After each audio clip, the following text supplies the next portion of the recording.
That's all right. All right, today is Wednesday, January 25th, 2023. Today is or it is 10 o'clock and we have a quorum. And so I'll call this Board of Commissioners meeting to order. Like I said, all three of us are here, so we do have a quorum. First up is the adoption of our consent calendar.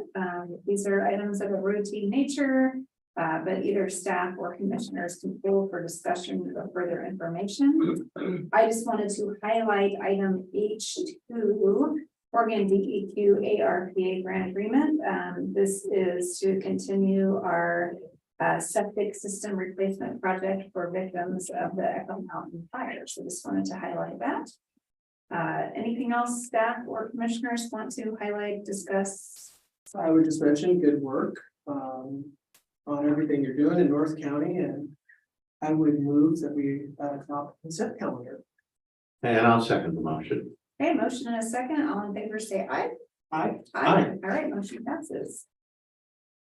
Next up is decision and action items. First is Community Services Consortium Community Action Advisory Council membership application presented by Peggy McGuire, Executive Director of CSC, who is probably virtual.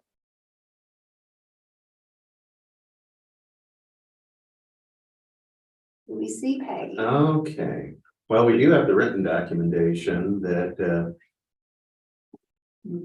this is the appointment of proposed appointment of Taylor Gilmore of Samaritan Health Services to fill a vacancy that was created on CSC's Community Action Advisory Committee with the recent retirement of Julie Manning from Samaritan. So looks like essentially one Samaritan representative to be succeeded by another.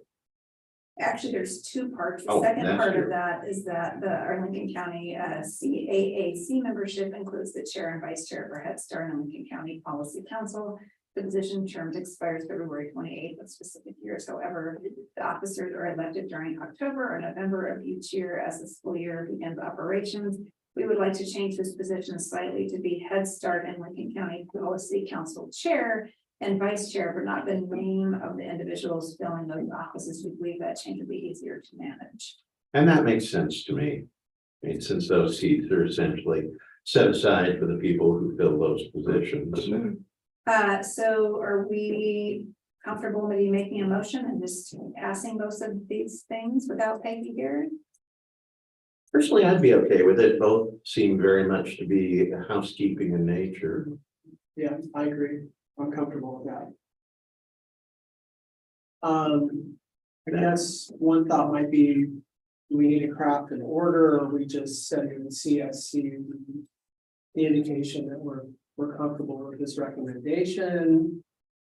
It might be done on their end. I'm not really sure. Commissioners. Council, you will, if you make a motion, that will be reflected in the minutes. Okay. All You right. can use them. All right, well, so let's move that we change the nature of this appointment. I'm getting in the ballpark here to include the chair and vice chair of our Head Start Lincoln County Policy Council. And also to approve the appointment of Taylor Gilmore to the Community Action Advisory Council seat vacated by Julie Manning. I will say we have a motion from Commissioner Miller with a friendly amendment by Commissioner Hall. And do I have a second for that motion? I'll be glad to second. Okay, all in favor say aye. Aye. Aye. All right, motion carries. Thank you. All right, next up is a decision on geographic boundaries, sub areas, and licenses for the short-term rental licensing program related to Ordinance 523. Before we get into it, I'm just gonna read out kind of in process how we're gonna do this, so everyone can kind of, follow along here. So I'm first gonna have County Council, you will kind of give us again like a summary of our decisions that are before us today. And what we need to take action on. Then I will see if there is a consensus from the three of us to move forward on these discussions and decision making. Then I will probably move public comment related to SDRs up off the agenda so we can hear that public comment before we make a decision, which makes sense. Then we will look at areas and then look at, kind of go zone by zone and discuss. And that's sort of the order in which I'm planning to do things, just so everyone can be aware. Okay, additionally, we have received a lot of public comment. Some of that is about areas and caps, some of that it is not. So we also ask that as we go through this discussion, maybe our county administrator, Mr. Johnson, can kind of create a list of other STR related things that aren't related to areas or caps that we want to discuss maybe at another time. So, Mr. Johnson, if you could keep that list for us, we would appreciate that. We pull up this map. Okay. Council Yule. All right, thank you, Commissioners. Kristen Yule, Council. So before you, I have the proposed map of the 7 geographic sub areas. So under Chapter 4, as amended by Ordinance 523, we're here today to talk about limits on licenses. The county is required to establish 7 geographical sub areas for the licensing program. Within each sub area, you'll limit the number of licenses that can be issued in that sub area. So today, the proposed map, this is the proposed boundaries for the 7 sub areas. And then a discussion of the number of licenses for each sub area. So that is what is on the topic for today. Can we make that just a little bigger, Ms. Campitelli?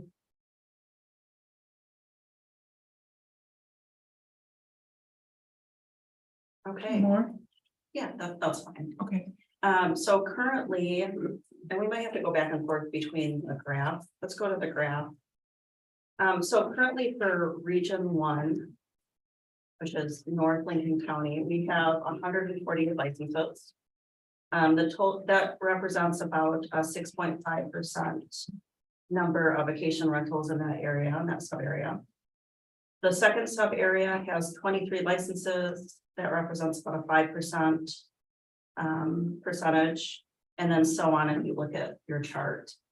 So I'm going to let you guys open up the discussion. First, if you have any questions about the map, sub areas that are being proposed, or the chart. Questions for neither? No. Okay.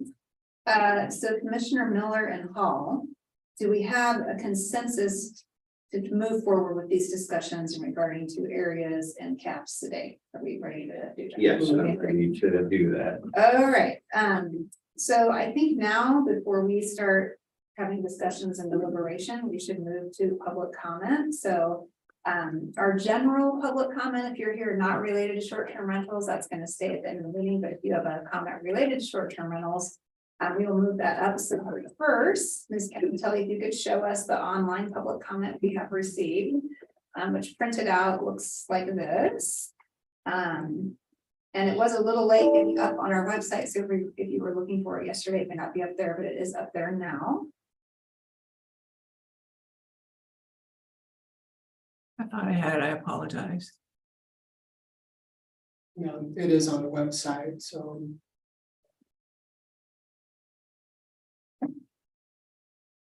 There we go. There we go. Okay, so that's all our written public comment that was received.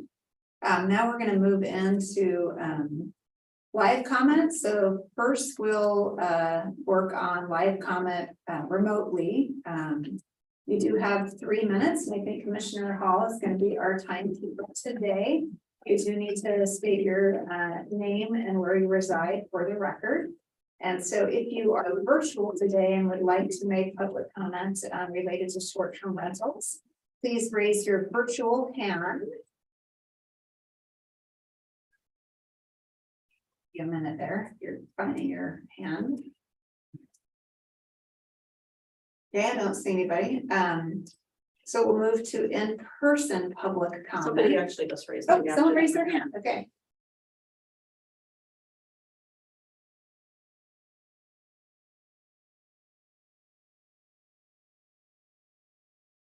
Yeah, okay, So we got 2. so let's allow that person first there. Hello, can you hear us? And I think you're unmuted if you want to state your name for the record. Hi, my name is, can you see me? Can you hear me? We hear you. Okay, my name is Natalie Raymond, and we are in Glen Eden, Beach. Do you want our full address? No, you don't need a full address, that's fine. Oh, okay. Cost us a minute, Oh, we're yeah, turning you up a little bit. We're full-time residents here in Lincoln County. And own our home here. We live in a very, well, let's say our community is, pretty packed with short-term rentals, which we don't mind. We actually appreciate it, and we're, in the 30 to 40-year-old range here, so a younger family. Our kids attend school in Lincoln City, and we work here in the community as well. So, a lot of our neighbors are, like I said, a lot of the homes here in the community are already short-term rentals. And the few homes that are full-time residents, most of them seem to be people that are retired, and most of them actually leave for the winter to other, they're snowbirds pretty much. So go down to Arizona or other places. We would really like to see the opportunity at some point to continue to opening up the application process to give our family the opportunity to potentially own a short-term rental or turn part of our property into a short-term rental. And we really feel like that will enhance, keep, the economic growth of visitors and other ways to grow our community, whether it be, adding restaurants or other amenities to the community that, are going to create jobs and other things to help people, to help our community, keep, jobs and other things for people that don't, can't thrive without that. So that's kind of our position on it right now. Okay, thank you, Ms. Raymond. Thank you. All right, I'm moving to our other hand we have up. All right, can you hear us? Hi, this is Jamie Michelle. Oh, hang on, we can't hear you very well. Maybe lean into your microphone a little bit. Can you hear me now? You're still very garbled. Is the speaker? Hang on just a minute. We're gonna see if we can turn that volume on our. On the computer. Yeah, that's what I was thinking. Yeah, bring that up. Okay. All right, try stating your name. This is Jamie Michelle. Hey, stand by. Let me drive real fast. Ask them, can you talk again so we can check your audio? This is Jamie Michelle. Wow. Wow. Don't recall that again. This particular issue. Sure, what's going on here again?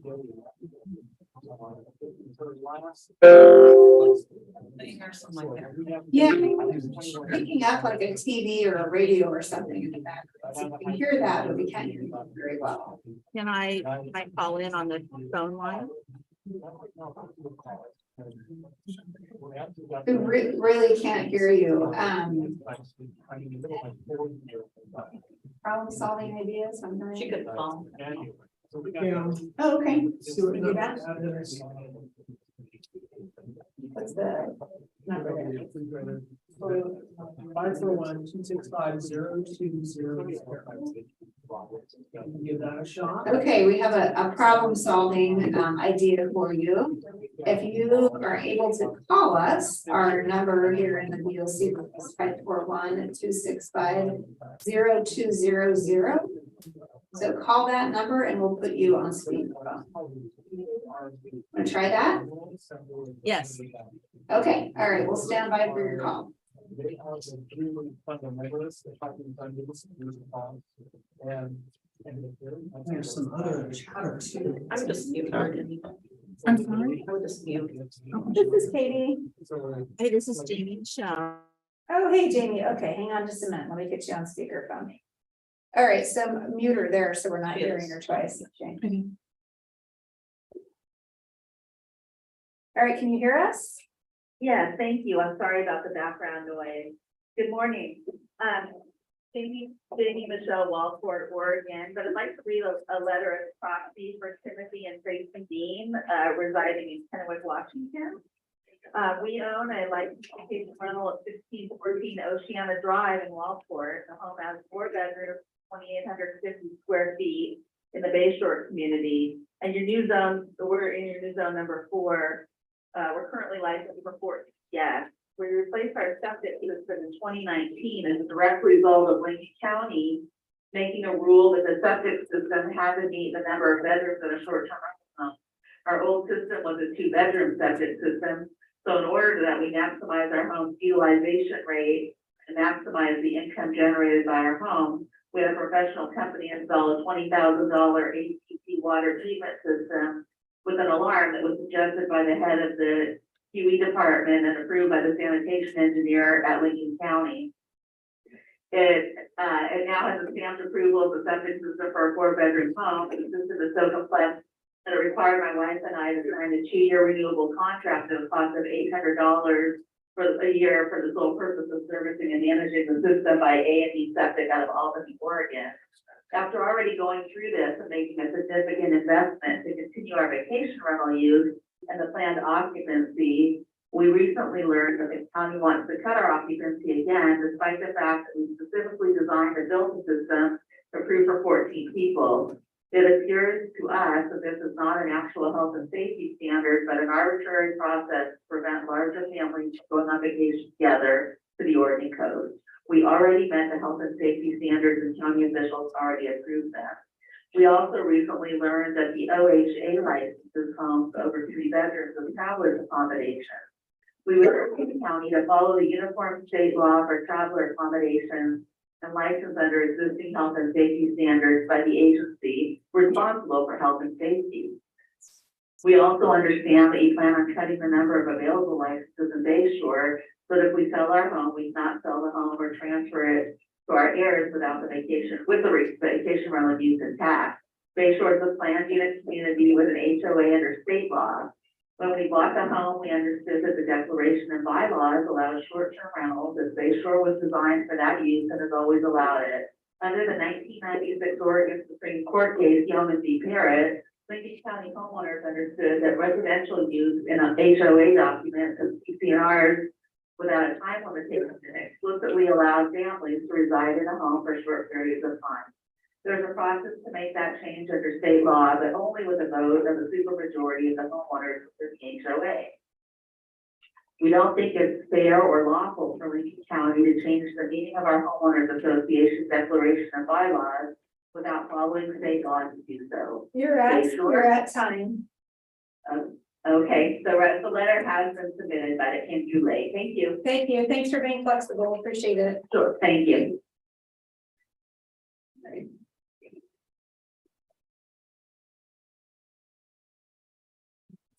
All right, anyone else online? I think we got through our 2 people previously.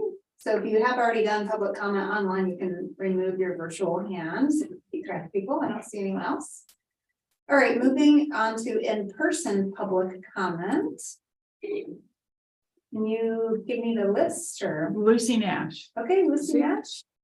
Your comment related to short-term rentals. Okay, come on up. Oh, yeah. Has been for 4 years.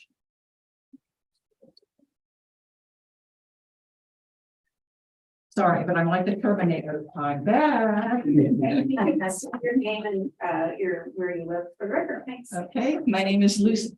Should I do something with this or no? Yeah, if you can bring Bend it it a towards little your face closer. a little bit. There you go. Yeah. Okay, my name is Lucy Nash and I live in Beverly Beach. I realize that I am beating a dead horse, but before the first license was ever approved, The voters should have been asked if they wanted such enterprises in their neighborhoods. Over a decade ago, where I used to live, if someone wanted to open an owner-occupied B&B, a notice was sent to all of those neighbors affected, and they had to agree. Ironically, in Lincoln County, a B&B where the owner is on the premises is not allowed, while short-term owners who not only don't live on the premises, they don't even live on the state. On my street, there are houses with Meredith, De Casa, and other corporate signs in front. How is that not commercial?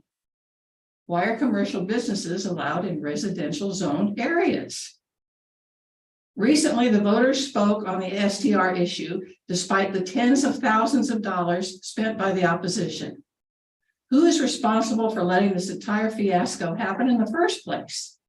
The people elected to office at the time did not represent their constituents responsibly. Apparently, they didn't ask the voters how they felt before approving the original licenses. It's a lot easier to stop measures before they happen instead of trying to undo a wrong decision later. Lastly, and most importantly, the governor has issued a housing shortage state of emergency. Here we have at least 500 homes that I know of that could be available if there were no short-term rentals. And that would go a long way to help the shortage of housing. So all of the decisions that are being made now are nothing more than a Band-Aid to cover up the injuries already inflicted. Sorry. Thank you. And we see, Right, anyone else on our list? No, that's it. Anyone else sitting in the audience that want to provide a person public comment? Okay.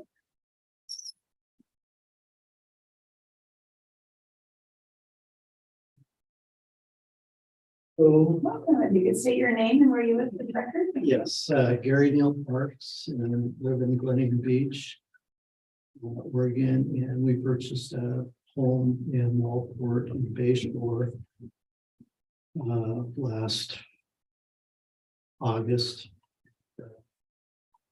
Purchased it with the intention of this as a vacation rental, since Luba overturned that. And most of you received my letter, and it's, and you know my story. It's just basically, we want to take care of my mother-in-law. She lives with us and she's got Alzheimer's, and the income from a vacation rental is so much easier to rent than long-term rentals, especially an expensive home. And I've been doing this for 25 years, and I've managed short-term rentals and long-term rentals. And it's, if it's done right, with the amount of people per room and the amount of cars. I have a place in Depot Bay that we've only had 2 years. We did a 1031 on, and we have 112 positive reviews with no negatives. And I think, Katie, you've read the letter. I think we all received it at some point. And I just asked, you know, to be fair about this, and our zone is zone 4. And if approved and we receive a license, I guarantee you, we'll manage it properly, respect the neighbors, and take care of our home. Thank you very much. thank you, Gary. All right, anyone else in the audience? No, okay, we still have regular public comment at the end, if there's people that want to provide public comment, not about short. All right, so moving back to kind of the discussion and decision at hand. I would kind of suggest that maybe we first talk about areas. Again, we would talk about areas and corresponding caps, if that's the direction we want to go. So I would suggest that maybe first talk about areas. Is there any proposed changes or discussion from either commissioner on those proposed areas? Regions, yeah. Let's give it telling people of the map again of the sub areas. Thank you. Yeah. Madam Chair, Yes.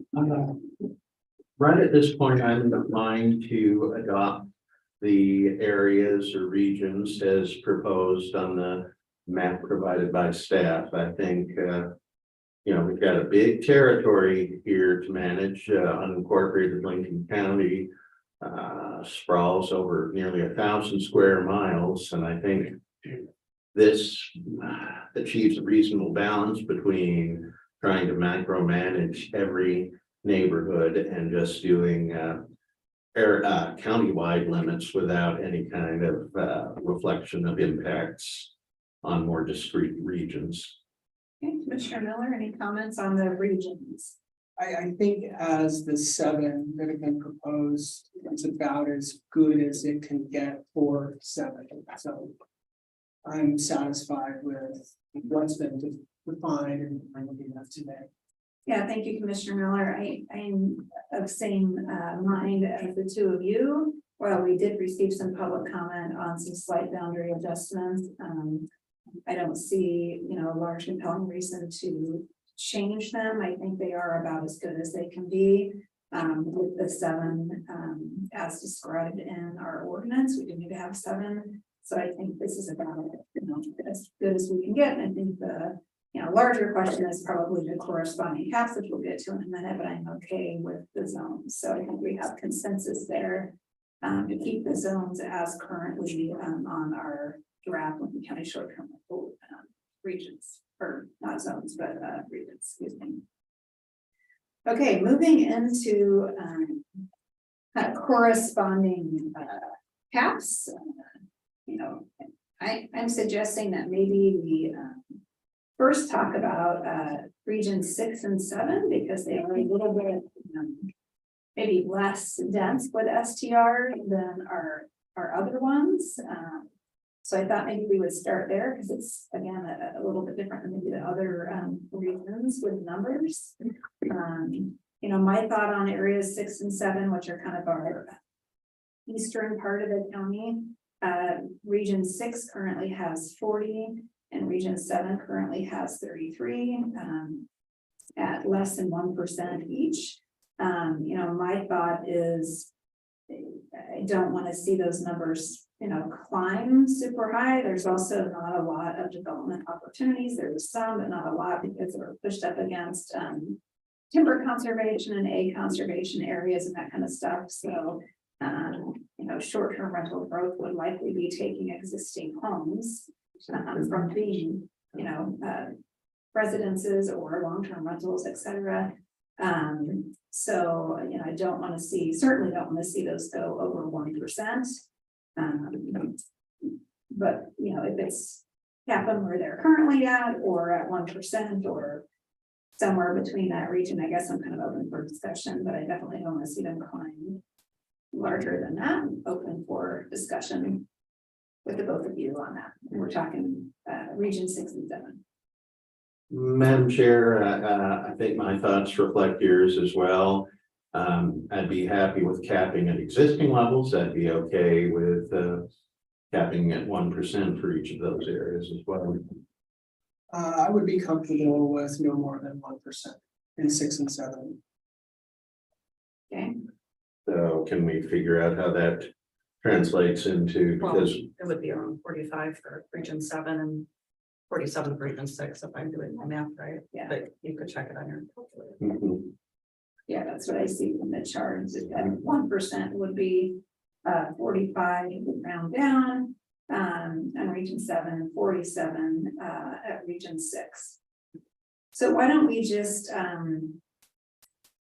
pause at that and then move on to talking about some of these other regions, and we can kind of come back at the end and look at an overall motion or discussion. So I guess looking at all of these regions, 1, 2, 3, 4, and 5, which is what's left, because we discussed 6 and 7. I would be of the mind to have a cap that is similar in all of those places. I realize that because there's more existing short-term rentals in certain areas that would likely take a lot longer to, maybe reach that cap. But I'd be looking for a similar kind of number in all of those areas.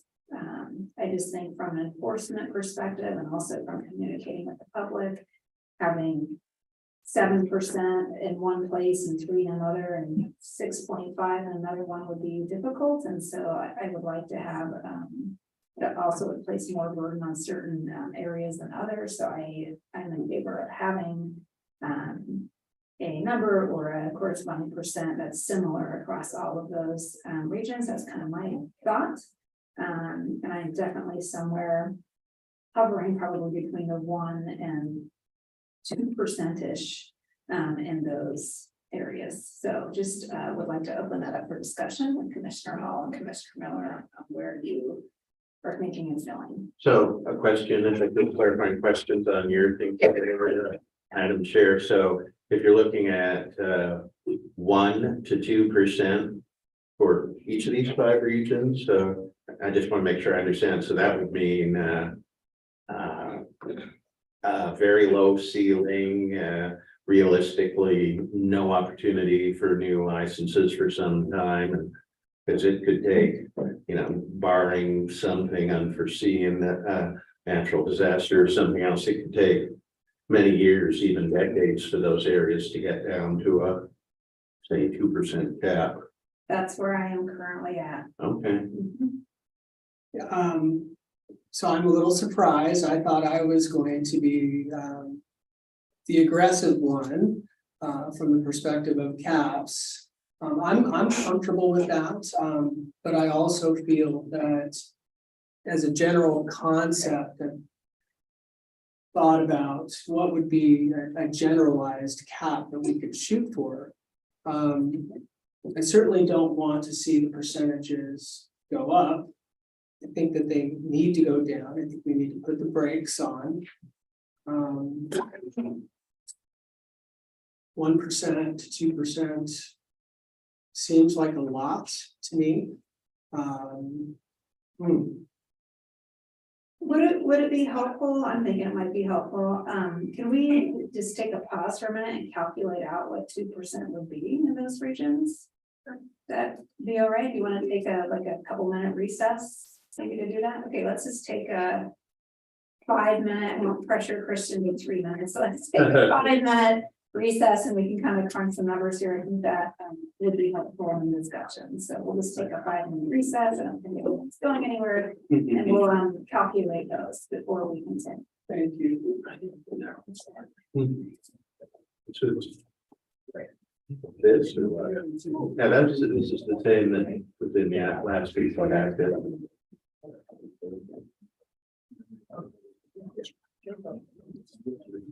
Since we're in recess, yeah, I think we can go ahead and mute. That's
We are gonna come back into our meeting from recess. We took a recess so that we could calculate out what 2% looked like for regions 1, 2, 3, 4, and 5. So I was just teasing before we reconvene. This is like a math quiz. So I think County Administrator Johnson ran them. I ran them. County Council Yule ran them. I think our reporter Ken Lip ran them. So we'll see if we all end up with the same number. It's like a math quiz here. So 2% on region 1. What did everyone get? I got 42.5. So I'm just rounding up. Okay, Same thing. same thing. Okay, good. Mhm. Okay. Region 2, I got 0.08. Yep, yes, okay. 3, I got 5.76. Okay, great. And what was that? 4, I got 26.96. Yep, and 5, I got 7.62. Okay, great. We all passed our high school statistics today. Thank you. All right, so with those numbers in mind, I guess I just want to reopen the discussion of where we were at. Commissioner Miller and I were somewhere between 1 and 2%. We're talking regions 1, 2, 3, 4, and 5. Commissioner Hall, I think you might have been somewhere else. So do you want to kind of discuss where your thoughts were at? Sure, thank you, Madam Chair. I think I'm still definitely headed in the same direction that the two of you are. My initial thought was, I don't know, I'm thinking this may be too much of a one size fits all solution. You know, certainly I think I'm closer to where you are than deviating from it, but I think, you know, on the one, you know, there's a whole lot of variables we have to look at in here, factors. Certainly the very strong sentiment of the voters in passing the citizen ballot measure, even though it did not stand up to court scrutiny. That sent a pretty clear countywide sentiment. You know, on the other hand, as has been pointed out to us by many of our correspondents, we do have subdivisions and planned unit developments that were specifically designed and developed to be primarily second homes, vacation homes. And I guess I'm asking a very broad philosophical question at this point. Do they need and deserve the same treatment that areas that were developed primarily as residential neighborhoods do? And maybe there's not a simple, clean answer to that unless we get to assigning caps by neighborhoods. And I don't think anybody wants to go down that route. It would be, I think, just a nightmare to organize and manage. Is there specific regions that you're, you know, I'm thinking maybe you're thinking like region 1, maybe, but I don't know that. So specific regions that, you know, you kind of have that philosophical question attached to? I think maybe it's most, it stands out most for me in region 5, where we've currently at 90 licenses, 23.62% of the total housing units. And if we do take it to 2%, that's only 8 licenses for that area. Yeah, maybe that's reasonable, but just taking a few moments to wrap my head around it. So let's do another piece of math, or if somebody's got their calculator handy. If we take these 5 numbers plus the 2 we already assigned for 6 and 7, what does that give us in terms of total number of licenses in the community? 43, 9, 6, 27, 8, 47, and 45. Well, Madam Chair, crunch that. Okay. Well, I rounded down on it used to be consistent, and I ended up with 162. Okay. Did anyone else check my math there? No, okay.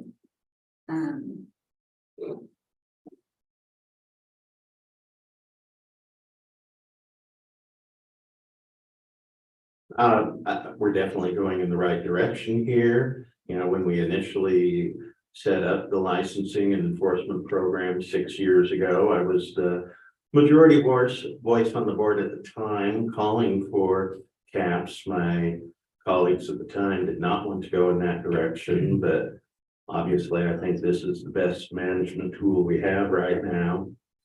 Yeah, so I guess in response to your philosophical question, Mhm. I think there's a couple of those, areas. We did receive some public comment from, people that own homes in Bella Beach saying that that's why I had, pointed to region 1, that Mhm. that was originally a plan, resort community, development. Mhm.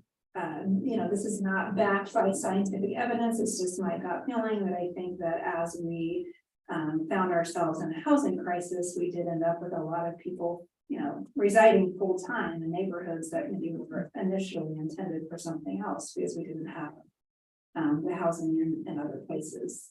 So we ended up with more, full-time residents in some of those areas than maybe that was initially designed for.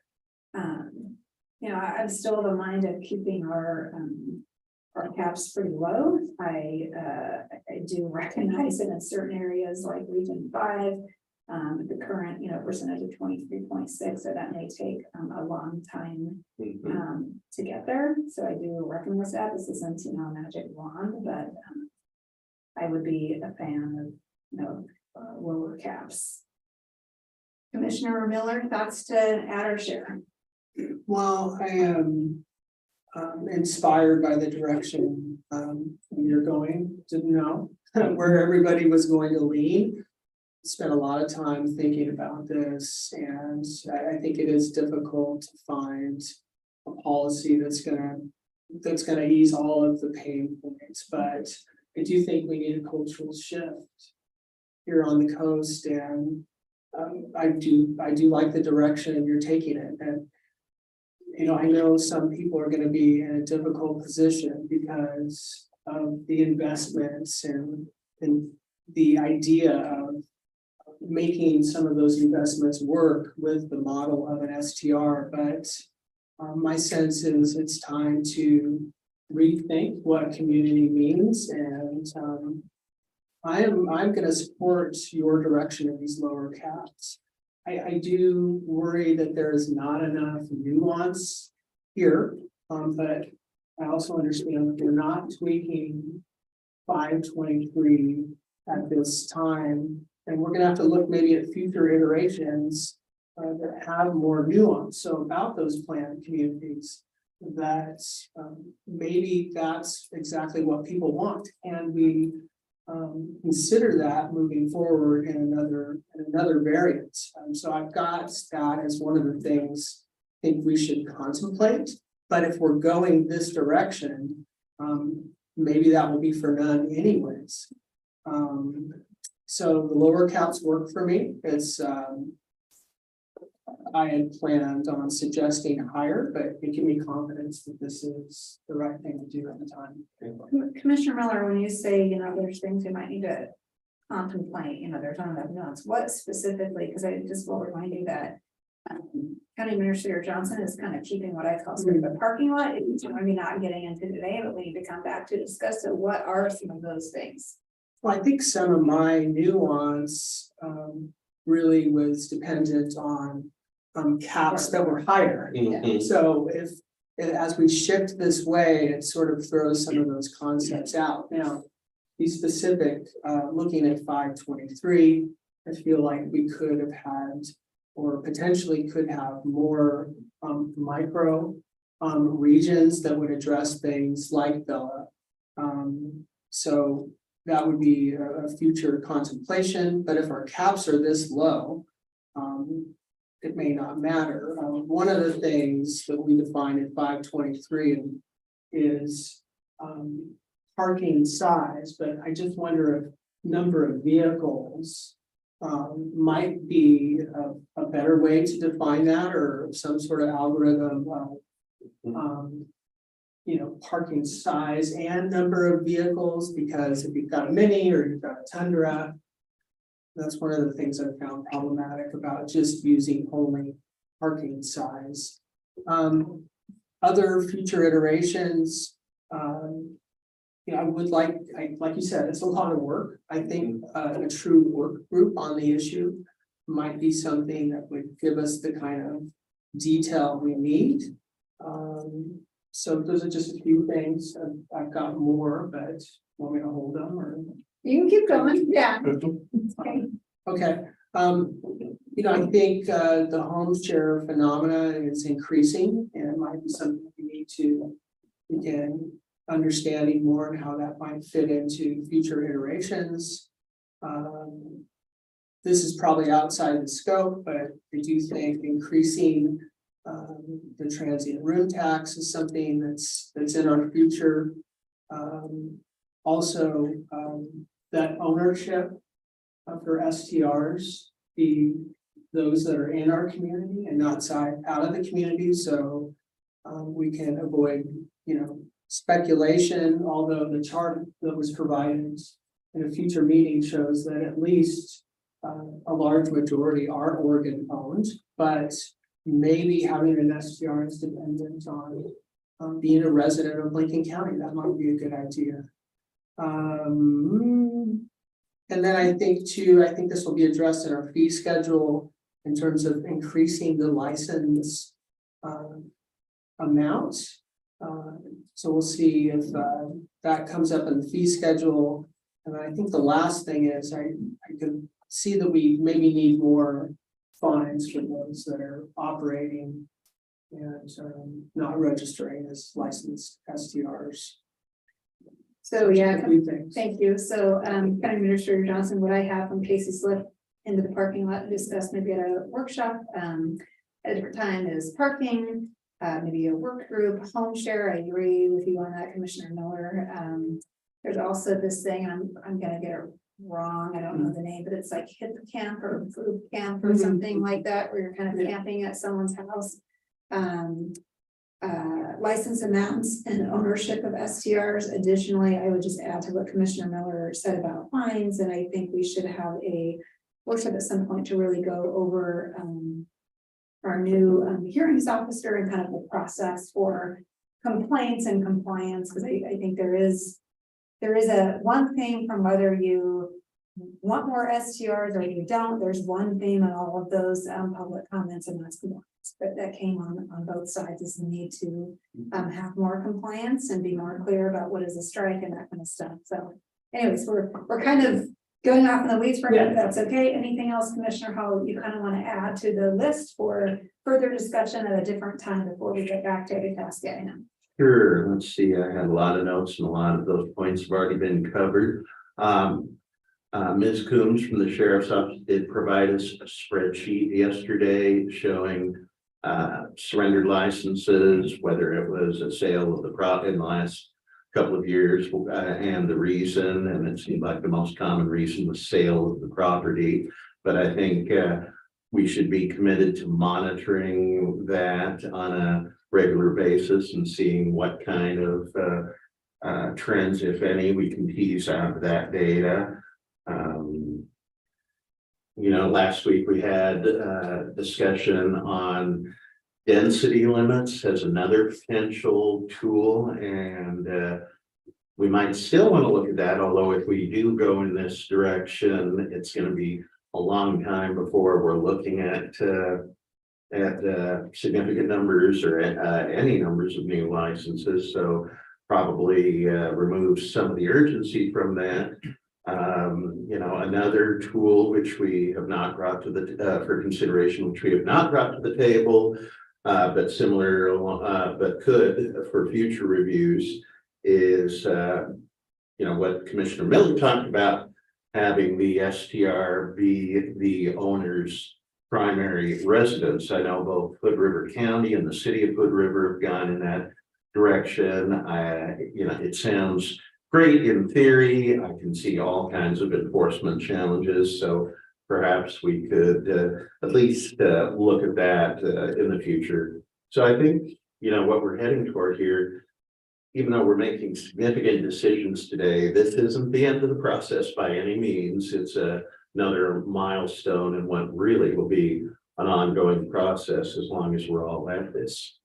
Yeah, and that's kind of why I wanted to have this exercise of grabbing the stuff that came through public comment that we were not addressing today, but that we can do later at a workshop or another meeting. So getting back to the task at hand, which is areas or regions and corresponding caps.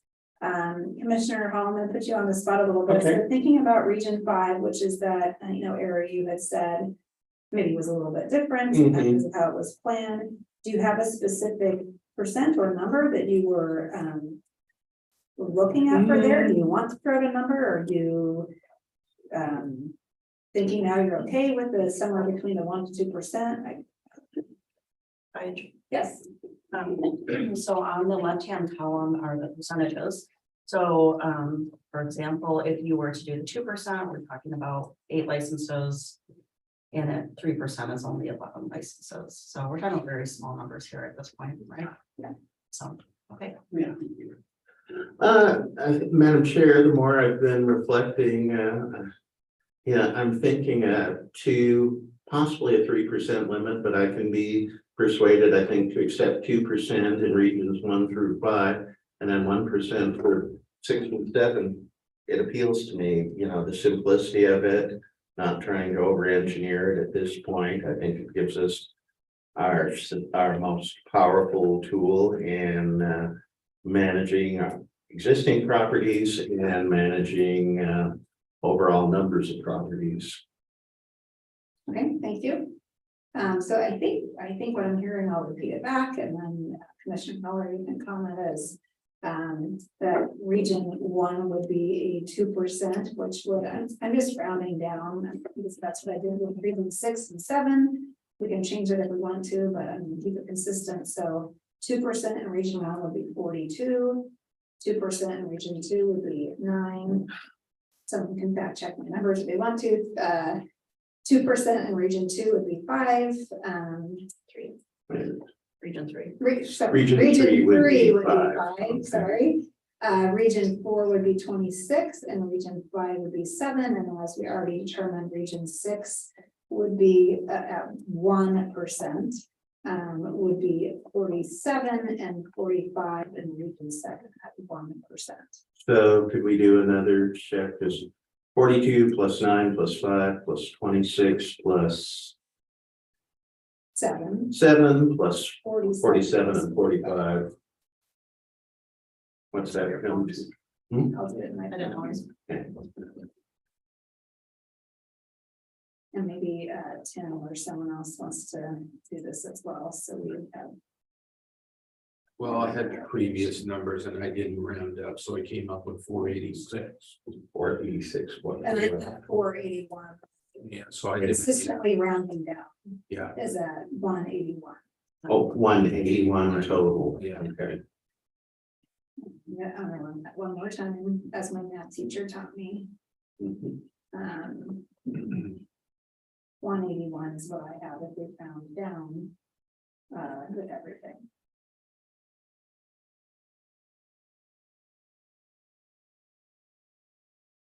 Comments, Commissioner Miller, I haven't put you on the spot yet. Well, I think we're getting closer to a motion.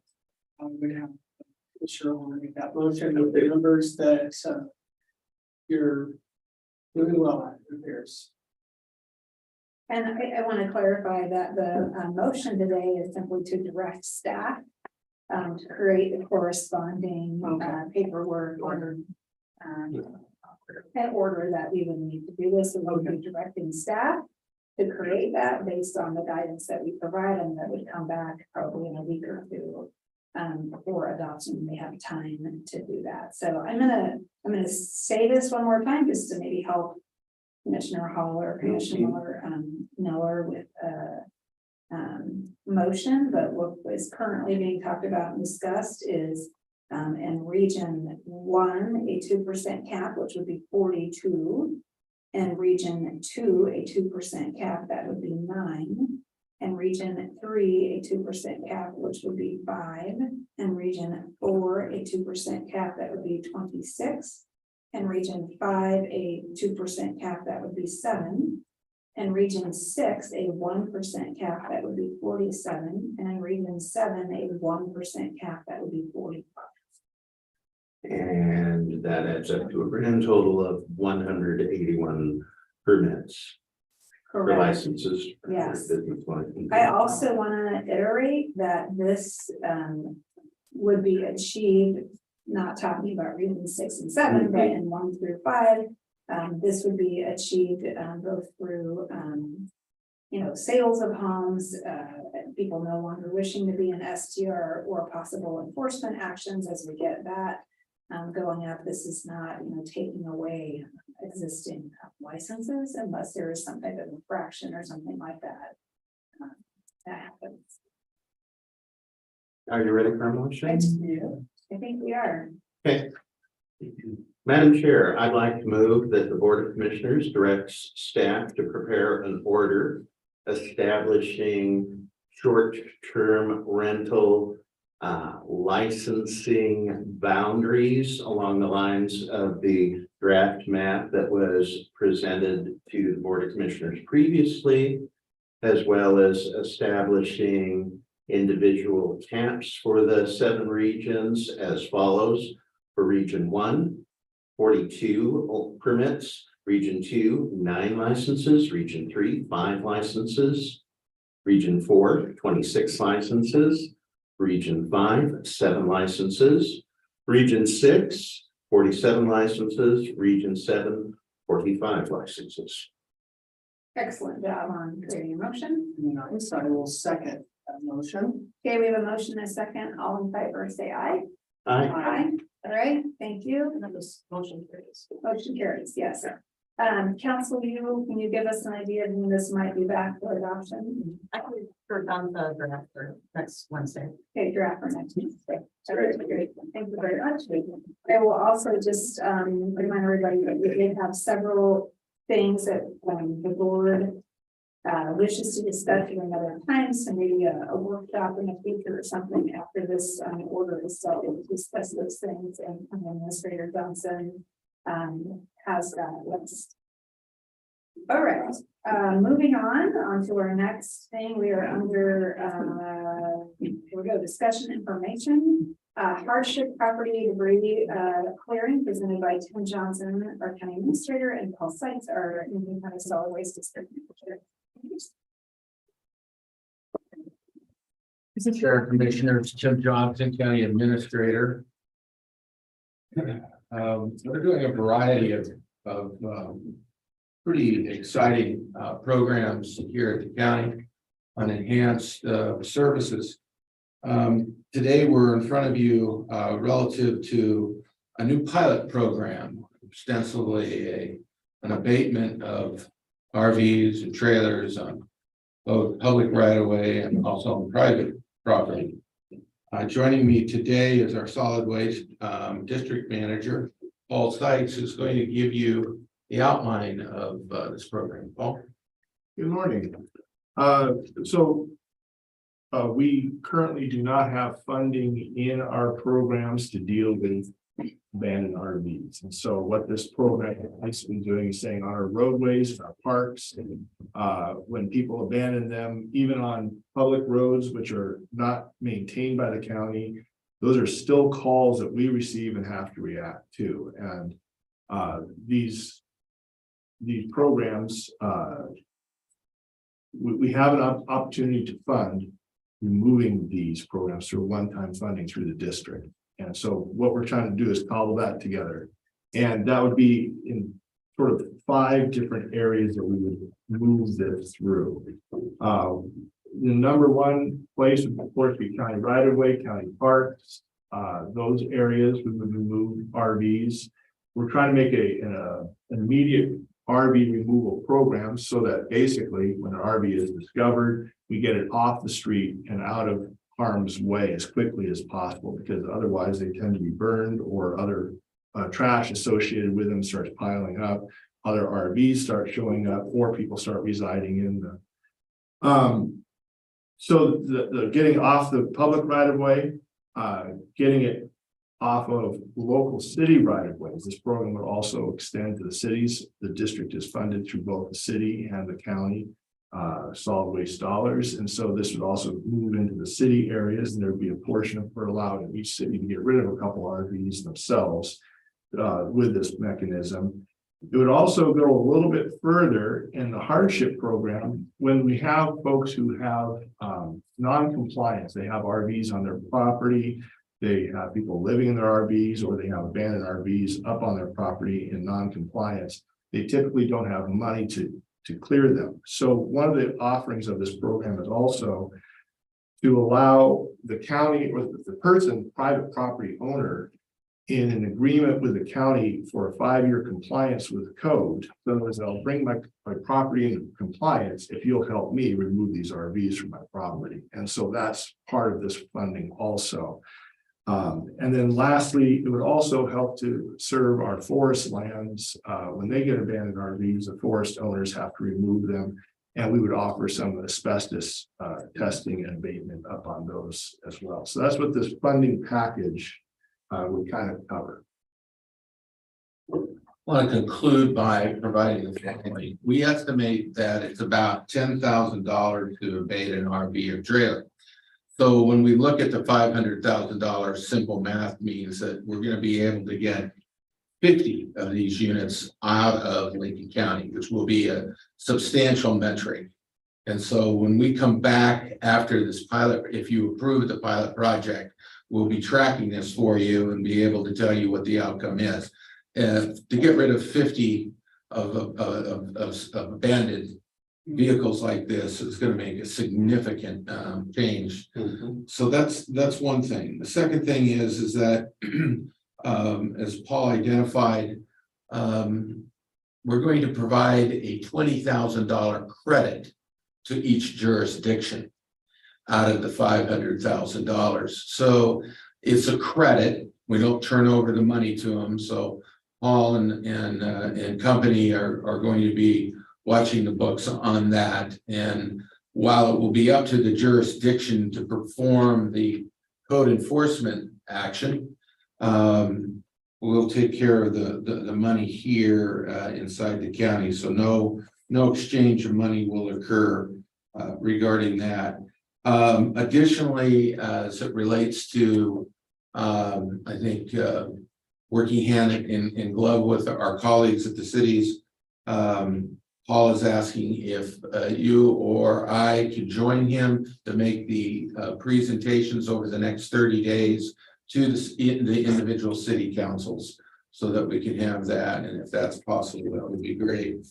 And with that, I think that we'll conclude by simply saying that as we go through this pilot project, we're going to be looking for other sources of funding to sustain it, because Paul has done some other work. We didn't want to blur everybody's eyes here today, but we think that we have, once we can get through this pilot project, we'll make great inroads and have fewer abatements that we'll have to address. And as such, maybe the lift won't be as heavy, but we'll still be looking for funds. And so we'll be reporting back to you a year from now after you approve this with a full laid out program that's sustainable. Thank you very much. I'm really happy to see this happening. I think all of us as residents have seen this issue kind of stack up, and I know it can be very frustrating for neighborhoods and our parks teams and stuff. So I'm really happy that there's some funding coming in to do this. I think it's a very creative use of funding that we already have to do this. So good job, Paul, on thinking through that. Just a couple of things.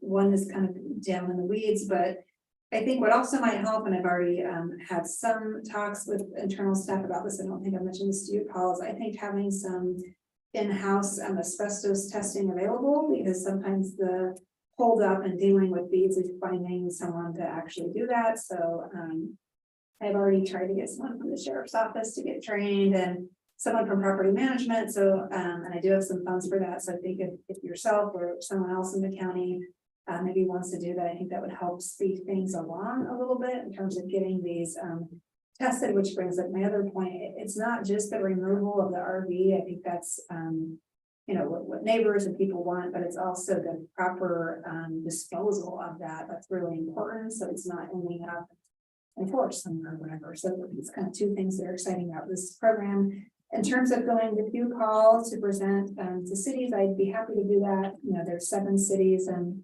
I would propose that it does not divide completely evenly, but perhaps we each take a couple of those and kind of share the Sure. load and do that. That would be good. Comments from Commissioner Hall and then Commissioner Miller?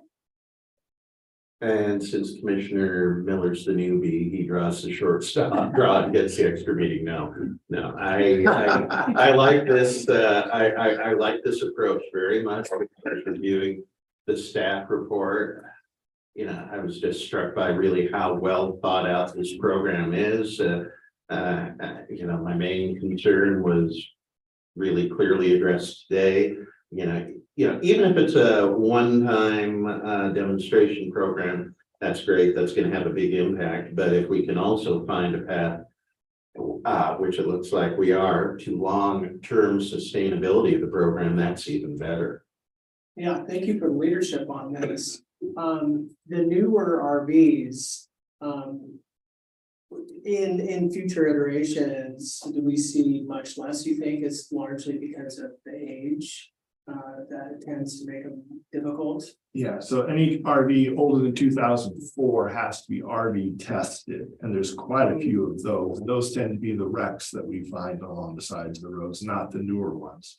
I know the state's trying to address this issue also and looking at charging folks for their new RVs, but they will not have asbestos in the RVs of the new ones. So since 2004, those will be much easier to deal with, although I imagine they're larger and more luxurious with more things in them. So Yeah, right. This is excellent. Thank you so much. Okay, thank you. And we don't, this was just a discussion information, so we don't need to take action on this. Is that Correct. So come back. Yeah, we need to do it for the budget. So if what we'd like you to do is to approve the establishment of the RV abatement program to be initially funded through a one-time transfer of 500,000 K from the contingency line item of solid waste district reserves. And may I add, to Paul's credit, he still has twice the amount still in his reserves. So he's the district is in excellent shape. Okay, so our normal process is to bring this back following week for a decision.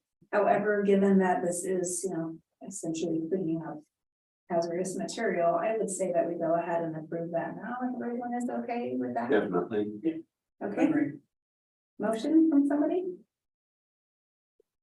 I would make a motion that we proceed with the RV abandoned vehicle program as described in the staff report. So do we need an order for this next week or? But let Mr. Johnson give you some language for the order. Okay. Okay. Yeah, please help me You with said it that. very well previously. Yeah. So Yes. So you make a motion to approve the establishment of an RV abatement program funded through one-time transfer of $500,000 from the contingency line item of the solid waste district reserves account. So moved. Yes. Administrator Johnson. I'm happy to second the motion. Okay, all in favor, say aye. I Motion carries. All right, thank you. And I think, Paul, you are staying up here for department report, Lincoln County Solid Waste District. And I think you have some people. I was just gonna make a 2-minute presentation today. I had told them not to send their PowerPoint presentations because we were full dockets. My apologies, we cut too short. Just a quick, this is the annual opportunity to recycle report that we have to do. And in just very short order form, these are mainly put onto the cities, the larger cities that we have, and our haulers have to comply with a number of requirements for the state of educating and providing information and services to our community about waste reduction, reduce, reuse, recycle, all those messages, the compost programs. It's successfully been completed again this year. All 3 haulers, I asked to do a little dog and pony show for you, 5 minutes each. That's what I cut out. Basically, in a nutshell, we've done it again. I think everything's gonna be fine for DEQ. We're gonna pass with flying colors. And all 3 haulers are providing those services of reduce, reuse, recycle. The county has an easy job in this. We just sign off as the waste shed that we've complied in our cities. And so the county's role is a little easier. they've had to go before the city councils and present all the things that they've done over the last year, and that's what we were going to share with you today. So just in a nutshell, they're doing a fine job out there, and we are doing reuse, reuse, recycle, and we're meeting the state goals. So that Okay. was just enough. Excellent. And now we do have our callers in the room. Did you guys wanted to add or say anything to that? You're welcome to come up if you wanted to. Yeah. I like to talk. You know, I guess in a nutshell, I would just like to say it has been a pleasure to work with Paul. We meet, Colin and I and a representative from Dahl meet weekly and determine what we should be working on next and what we can maybe do with some of the district dollars. And we've got a lot of exciting things coming down the pipe, you know, so that we'll even meet above and beyond on some of these opportunity to recycle possible checkoffs. You know, not all of them are requirements. Some of them are like, you know, A+ work. So we did a 4th of July cleanup that we all worked on this summer, and with Surfrider, a lot of partners. I think it was very successful. The tire roundup was very popular. I heard it was very popular. Yes. And I think, you know, it's getting a lot of those tires out of our environment. And for some reason, that $1 a tire really spurred a lot of people to bring them in, especially for you. Yeah, especially for North County. How many tires did we round up? You have a lot. I was at 3,000. Yeah. A little better than 3,000. Wow. It's just That we're all- facility. That were all self-haul. We had a lot less than that, but yeah, it was very popular in North. I'll get you numbers. Yeah, yeah, but so we plan to do that again this year. Yeah. And most tires are recycled and repurposed? Yep. Is that right? All of them are recycled. They all go. All the tires that we all collect normally are all recycled. They all, yeah. Will you guys just say your name for the record? real quick? Yeah, I'm Amy Thompson from Thompson Sanitary. Colin Team, North Lincoln Sanitary Service. Did you want to add anything? Really, I would just echo what Amy said. I'm newer to the position. I started out as a route driver picking up garbage, and now I'm in the office. And the task of opportunity to recycle and the community education having naturally landed in my lap. So I've taken that. So going on my 3rd year of working on the opportunity to recycle stuff. So I was not present with the previous solid waste district manager. And so my only experience has been with Paul. And I'll echo what Amy said is Paul has been a tremendous asset to helping me learn what I need to do and comply on the hauler side. And then just information and learning the solid waste district and the role that I do at North Lincoln Sanitary. We look forward to continuing our projects. I don't know if it's been mentioned or not, but you'll be hearing the Recycling Modernization Act. That is going to be some big discussions coming up between the municipalities and the county. I attended a Zoom call last night or yesterday morning with our owners.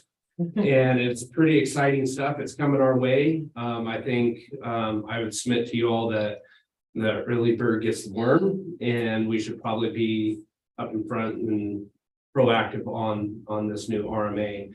So information to come and more discussions. On Yes, sir. the RMA, in essence, what's it about?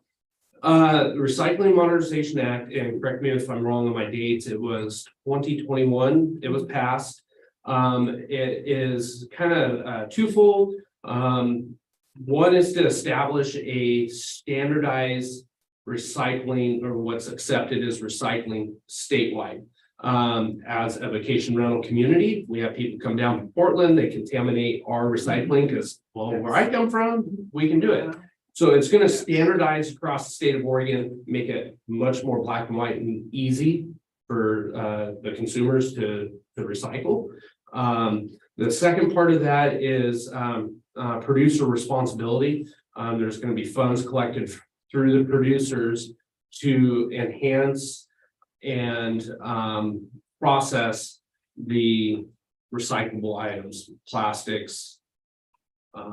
Basically everything that we're recycling, it's going to be funded through the producers. They're gonna anybody that brings something into the state of Oregon is gonna have to pay a fee that will fund this project. So in a nutshell, what I learned yesterday is if we need to enhance recycling centers, if we want to add services, don't pay for garbage trucks, roll carts, recycle center depots. I mean, it's pretty endless. And my question was there going to be some type of vetting process? And DEQ said, pretty much if you need it, you're going to get it. Now, their example was you have a community of 1,400 and you say, well, I need 6 recycling trucks.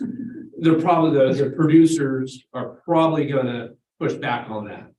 So the deadline is there's a survey that has to be completed at the municipality level by April 14th for 2025 to 2027 funding. If you don't complete that survey by April 14th, then you'll be eligible for funding after 2027. So we're getting on top with our cities, and it's all incorporated cities. I found that out yesterday because I was questioning if Depot Bay had to do it, but Depot Bay does. And it's a needs assessment. So the municipalities will say, well, we need more depots, we need more services. And basically that is going to allow DEQ to provide a list to the producers.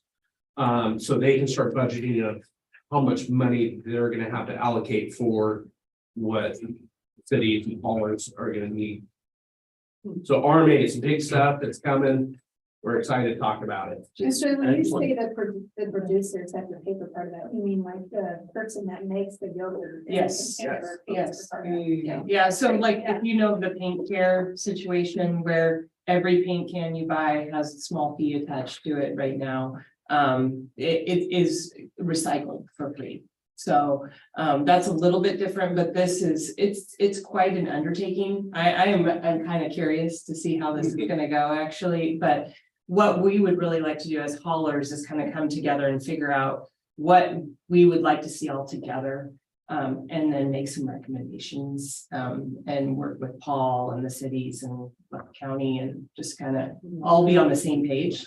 So Strengthen numbers. yeah. Yeah, well, let us know, we can support that when you guys figure out what your needs are. Yeah, and what's really the strength about this too is that we're one of 5 states and one of them is California, who is doing something similar. So they are, you know, their economy is a world economy really, and so they're really pushing a lot of the packagers to be changing a lot of things probably so that they can be recyclable or they're not using all these different layered materials that make it almost impossible. So Madam Chair, just a Yeah. question Yeah. for them while they're here. Is this in your mind where it needs to go to get a better recycling? Yes. Yeah. Okay. yes, because the onus has always been on the end market. And we really get forced all this stuff down our throat and we have nothing to do with, we don't have anywhere to put it because there is no market for it. And they continue to say it's recyclable and technically it might be, but it's so difficult to recycle that it's more costly than making new. So this is kind of where they are going to put money where their mouth is. And if I can add to that, Tom did an excellent job of covering Yeah. RMA, by the Yes, way. yeah, it's Great, difficult. well described, it's very complex, but the symbols. So hopefully, Yeah. there's a whole committee working on this. But by 2024, the intent is if you put a recycling symbol on something in Oregon, it better be recyclable or they will. come In out. Oregon Yeah, so it's, Excellent. with the end use market. Mhm. that is the intent of this as well, although they have many roads to travel down to get there. So. Yes. It really will get recycled. Right. Hopefully. Yeah, Right. Okay. Yeah. Great, thank Awesome. you. Any other questions for guys? No. Okay, well, thank you for Thank being here you. with us. Yeah. Thank you. Yeah. Appreciate it. Update. Okay, under reports, we have commissioner reports and my understanding is on the agenda, homelessness, that Commissioner Paul has a haves and have-nots or the pitfalls of the ID count. It falls in good. Yes, okay, and Ms. Campanelli, I believe, is ready to go through this. Is there any way we can hide the thumbnail showing? There you go. A little bit. Just move that to the top.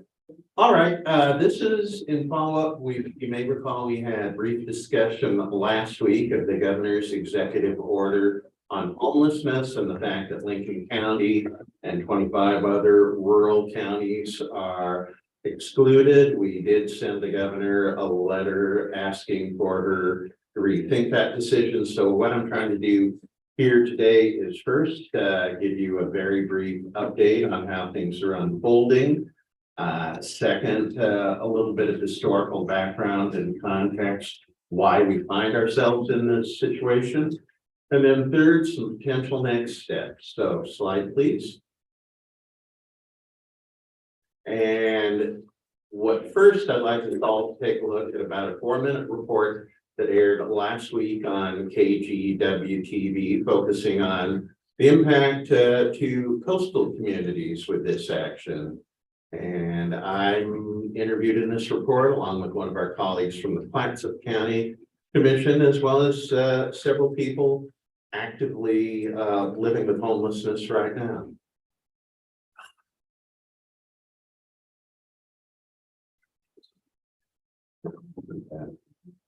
Further up, I think you need to scroll further up to the top.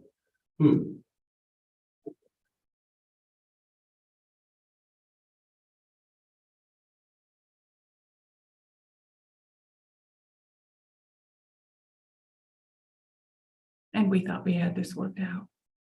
We did.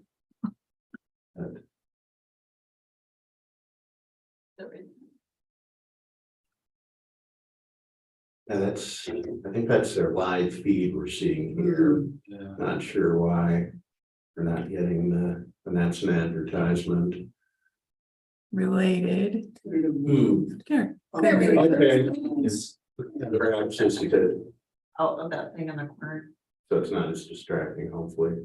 Lower right corner where there's a video playing. That blue. Further, Oh. yeah. Come together, reach your tip. We'll make it go away. All right. Let's see if this is it. A fantastic job, not only covering the homeless crisis around the state, but also giving us a behind the scenes look at how her stories come together. This story obviously required a trip out west, but as you'll soon see, you don't necessarily find what you're looking for every step of the way. All right, so we arrived in Seaside, This is further background. That's not what we tried to link to Is it here. this one? Right there, yes. Okay.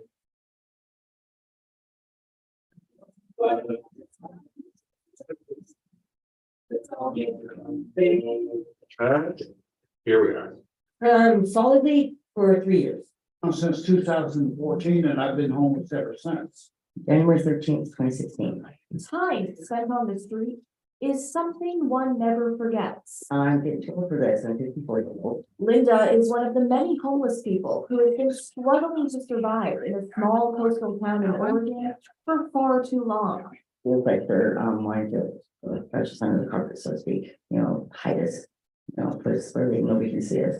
She spends her time picking up trash in this homeless camp in Seaside.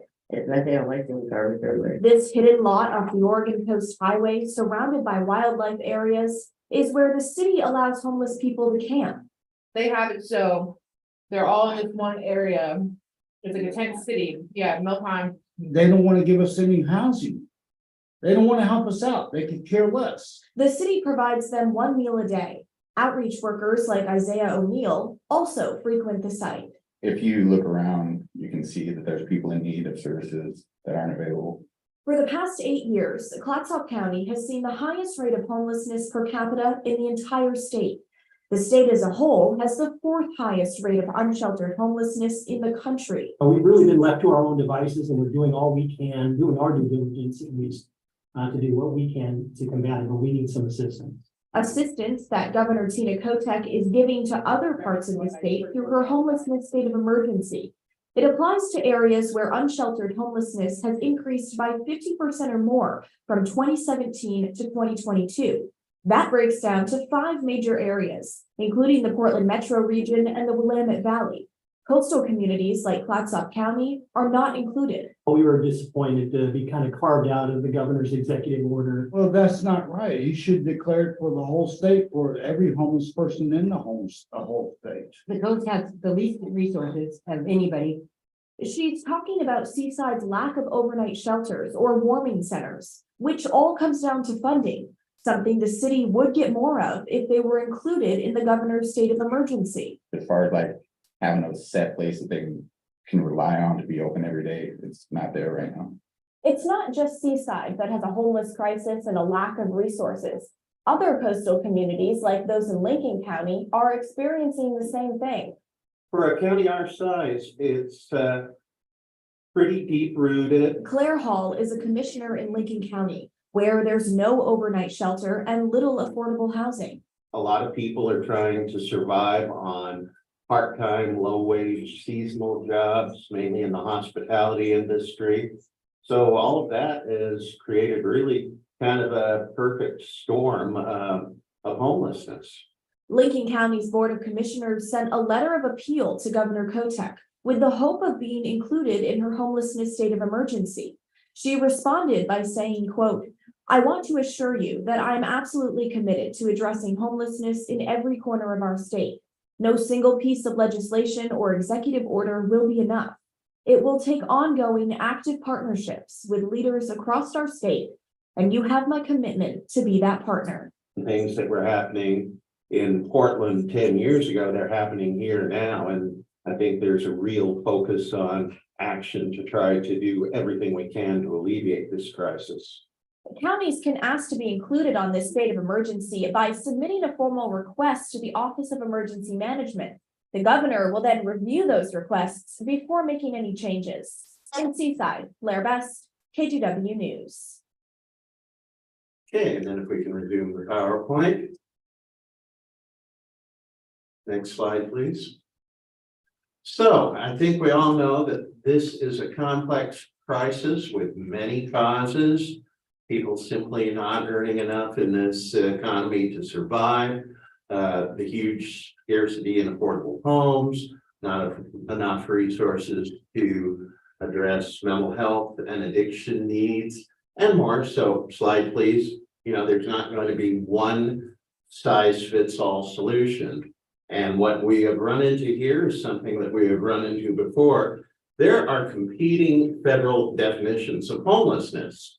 Now, for HUD, the Department of Housing and Urban Development, you're not homeless unless you're basically without shelter of any kind, sleeping in a vehicle, sleeping in a park, an alley, on a sidewalk, or in recognized emergency shelter programs. But the McKinney-Vento Act, which governs homeless services in the school system, has a more expansive and I think more correct definition. We're talking basically about anyone without a stable, adequate place to live. So among those missing from the HUD definition, people who are doubled up with friends or relatives, people who are incarcerated, even though there are ample figures that show a significant number of people are without a permanent place to live before incarceration. If you're hospitalized, and certainly parents with children aren't going to be camped out on the sidewalk for many reasons, including fear of losing custody of their children. Slide, please. So here we end up with talk about apples and oranges in the extreme. The most recent McKinney-Vento numbers for Lincoln County show 917 people, 18 and younger, meeting their definition of homelessness. That's down from a number of more than 1,100 a couple of years ago, but still one of the highest in the states. The 2022 point in time count showed 122 people meeting the HUD definition of homelessness, and that's down from more than 400 the previous year. The big difference there is the rural Oregon continuum of care, more about that in a minute, chose not to do a count of unsheltered people last year, but only to focus on shelter counts because of the coming Omicron surge. So next slide, please. So Basically, the pit is conducted annually during the last week in January. They're trying to get a snapshot in time. It can be paid staff, volunteers, a combination of both. But a lot of people say that pit really, almost by design, undercounts the true community homeless population. That probably you're only looking at 25 to 30% of the actual unsheltered population being counted. So, next slide, please. Why do we have PIT? Well, back in 2003, at the federal level, HUD established the Continuum of Care program as a mechanism for allocating some of the federal resources toward homelessness. So local continuums of care had to be established throughout the country. In Oregon, we've got 10 counties in what I would call geographically limited continuums of care, anywhere from 1 county to 3 counties. And then we've got what's called the balance of state or rural continuum of care, the area shown on that map inside the slightly gray areas. Slide, please.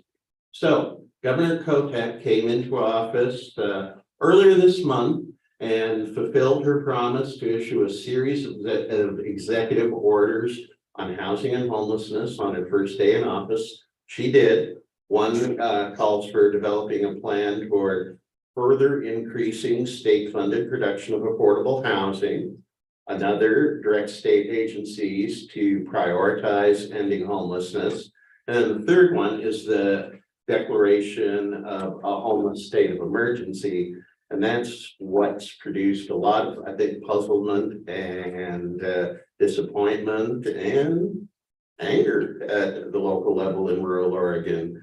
Governor Inslee's declaration in Washington State is statewide. It's not geographically limited. As far as I've been able to determine, the new governor never said anything prior to her inauguration of this being a geographically limited declaration. Slide, please. So a state of emergency declaration, you know, it gives you flexibility in cutting through red tape, and it also gives you money. The order specifically calls out up to 40 million of the current Oregon Housing and Community Services budget to be repurposed, plus an additional allocation or allocations unspecified at this point that will go to the 10 counties or however many are finally included in the update. Slide, please. As we heard in the news story, the only counties that showed a 50% increase in homelessness as measured by their PIT count since 2017 are included. Again, the inconsistent resources, the inconsistent methodology makes the PIT count for rural counties really suspect. Slide, please. So, you know, first off, it's this order, I think, does not acknowledge how widespread and how complex urban rural homelessness is. It reinforces the urban-rural divide, and worst of all, it denies help to some of our most vulnerable citizens. Slide, please. So the path that the governor has given us to be included in this executive order would require a declaration of emergency of our own and requests to the state through the Oregon Office of Emergency Management. Peggy McGuire at CSD has provided us and the other counties with a draft proclamation, and I'd like us to review that next week and consider whether we want to formally adopt it. I've got to admit, I don't feel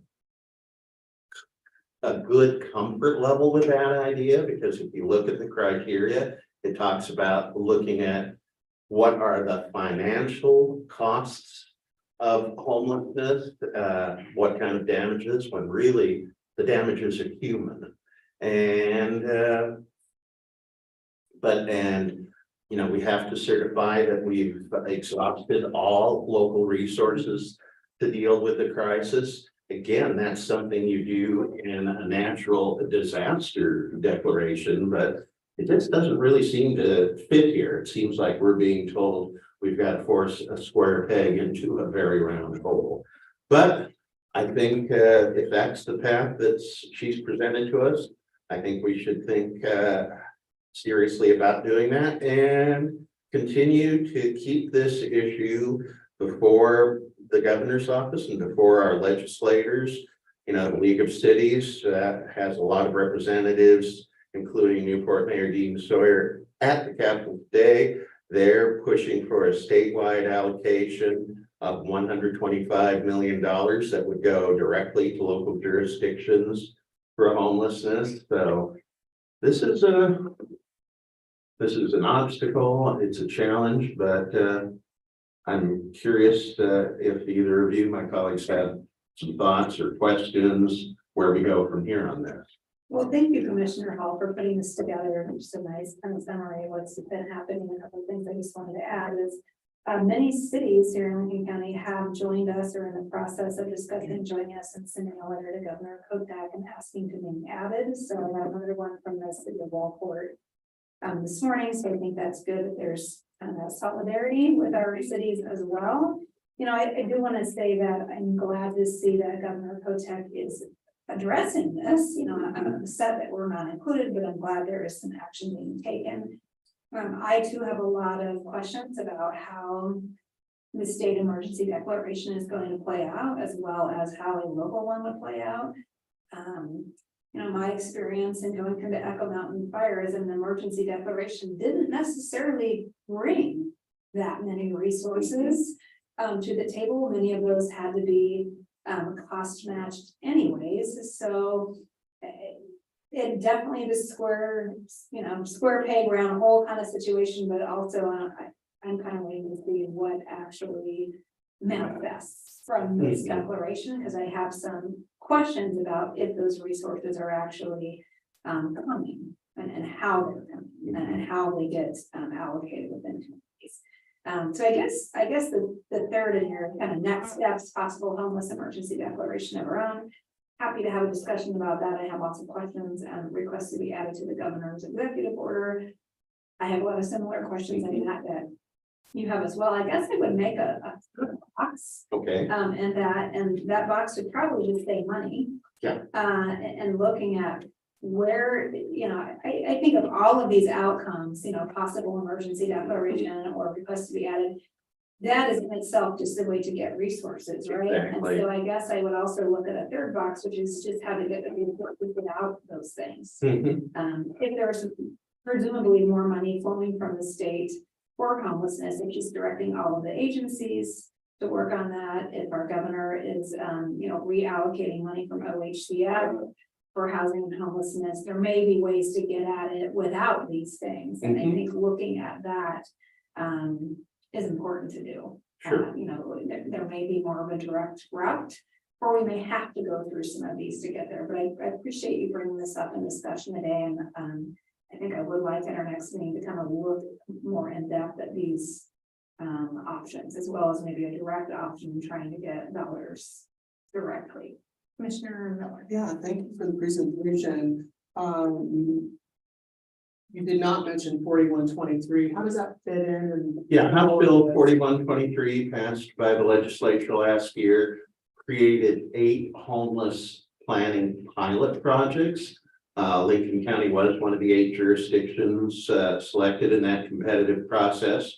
We've got $1 million and a total of a 2-year time frame to develop a homelessness coordinated strategic plan and action plan. And, you know, best case scenario, had we been included in the initial declaration and with a guarantee of funds to go through that, it would be, you know, there would be, I think, a great synergy of us being able to put those dollars to work immediately in implementing some of the steps of the plan. And speaking very broadly, you know, it will all be in the details, but getting some kind of mechanism to have broader shelter opportunities, especially for single people, and really to beef up our service network, our social safety network, to be able to get those people out of the hazards of the street and then immediately work on helping them to build or rebuild their lives. But as it is, I still think the plan is going to be a really useful tool. Hopefully we'll have some money left over from that $1 million to look at partnering or maybe demonstration grants of some kind. So, you know, this just reflects the fact that especially right now, there's many moving parts, some in tandem, some in parallel. So as clunky as some of this is rolling out, so in your history and advocacy, are we kind of going in the right direction? Oh, I think so. I'm sensing a definite sense of momentum, a sense of urgency that frankly I've never seen before on this issue in almost 20 years of working on it. So I think, you know, just the danger now, we've got people's attention. We just got to make sure it translates into tangible actions and results. Well, thank you. Thank you. I guess a couple of things I would just add on the topic of homelessness is, in the past couple of weeks, working with County Administrator Johnson, we have given $10,000 to 3 different internal departments, harm reduction, child maternal health, and community corrections, for them to have access to direct resources for hotel sheltering, food, diapers for child maternal health, sleeping bags, etc., for clients that they encounter doing their jobs. They've seen an increase in those and didn't have resources in those existing programs to always address it. So this was money that we already had budgeted in our general fund, and so those departments are very grateful and able to address those things directly without having to send them to some external groups. The other thing is Jane Romero, who's our HHS director, and myself are meeting here soon to start discussing what more of a direct role and winter sheltering might look like for HHS to take that on or have more of a direct role in the future. So we're going to be discussing that over the next couple of months to try to come up with a potential plan for the winter 2024, I guess that would be true. So, all right, back on the commissioner reports. Commissioner Miller, anything from you? Oh, I attended Citizen Academy last night. That's for the sheriff. Yes, really well done. About 8 weeks on Tuesday nights, so appreciate the opportunity and thank you for letting me sneak in. We couldn't both go. Yeah. So I like Commissioner Miller. Hopefully next year I'll be able to go. But yes. And that's all I have. Thank you. All right, and I think given that this is one of the longest meetings we've had in recent memory, I will go ahead and pass my time up for commissioner reports, and now we're moving on to public comment. Geneva, do we have anybody online? If you're online and still want to give public comment, you can raise your virtual hand.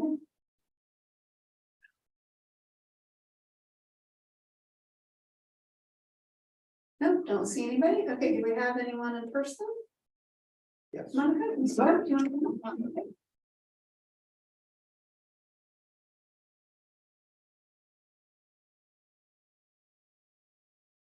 Busy. Thank you, commissioners. State your name for the record. Oh, yes, Thank you. Monica Kirk, unincorporated county. And I wanted to follow up on behalf of Lucy, who spoke earlier today, but had to leave.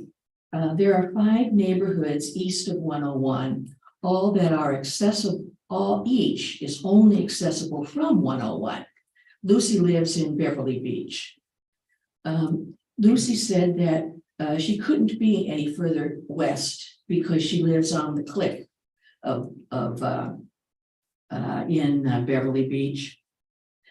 She is concerned that the house across the street from her, a 5-bedroom house that had been a short-term rental, was sold to an out-of-town investor and is sitting empty. Her presumption is that he's waiting for the investors waiting for a license.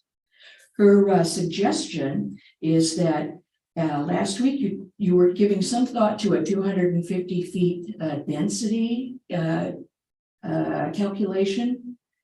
Lucy said that if that goes into effect, then this house would be within the 250 feet. And so that is an example of how, at least with those communities that have access only from 101, might be distinguished from the broader areas that Katie referred to that abut the timber conservation zones. Thank you very much. Thank you. All right, anyone else that wants to give public comment? No? Okay. Our next scheduled meeting is Monday, January 3rd, 2023 at 10 a.m. That is our office staff meeting, which is both in this room and hybrid online. And then our regular Board of Commissioners meeting, our next meeting is Wednesday, February 1st, 2023 at 10 a.m. both in this room and hybrid online. All right, meeting is adjourned. Thank you. Thank you. So you said 10,000 harm reduction, and what were the other two? Proud maternal Okay. and